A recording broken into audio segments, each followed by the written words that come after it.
কেন্দ্রীয় বাজেটের তীব্র বিরোধিতা করে শিলিগুড়ি হাসমি চকে অবস্থান বিক্ষোভ দেখালো বামফ্রন্টের শ্রমিক সংগঠনের যৌথ মঞ্চ। গত কয়েকদিন আগেই পেশ হয় কেন্দ্রীয় বাজেট, এরপরই উঠে আসে বিভিন্ন রাজনৈতিক দলের বিভিন্ন ধরনের মতামত। ঠিক সেই কেন্দ্রীয় বাজেটকে বিরোধিতা করে শিলিগুড়ি হাসমি চকে বিক্ষোভ দেখালো কেন্দ্রীয় ট্রেড ইউনিয়ন ও ফেডারেশন সমূহ। এদিন প্রথমেই সত্তর হাসমি চকে অবস্থান বিক্ষোভ করে তারা, পরে প্রতিবাদে পোড়ানো হয় বাজেটের খসড়া। বিক্ষোভকারীদের অভিযোগ, এই বাজেট শুধুমাত্র পুঁজিপতিদের স্বার্থ রক্ষা করছে, শ্রমিকদের জন্য কোনো সুরাহা নেই।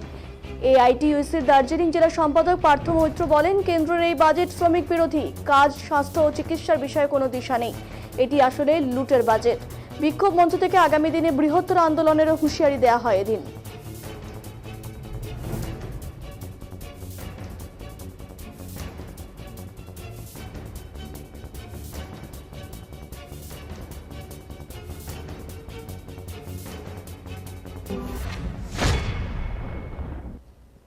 ইউনিয়নগুলো আমরা এই বাজেটের বিরুদ্ধে আমরা আজকে একত্রিত হয়ে আজকের থেকে গোটা দেশ জুড়ে আমরা রাস্তায় নেমেছি। এই বাজেটে কেবল 12 লক্ষ টাকা এত উঁচুতে দেখানো হয়েছে, যেন মনে হচ্ছে গোটা দেশের মানুষের বোধহয় 12 লক্ষ টাকা বার্ষিক আয় হয়ে গিয়েছে। এর তীব্র বিরোধিতা করছি। মানুষের আয় প্রতিদিন কমছে, জিনিসপত্রের দাম বাড়ছে এবং প্রত্যেকটা রাষ্ট্রায়ত্ত সংস্থাকে তারা ধরে ধরে বিক্রি করে দিচ্ছে।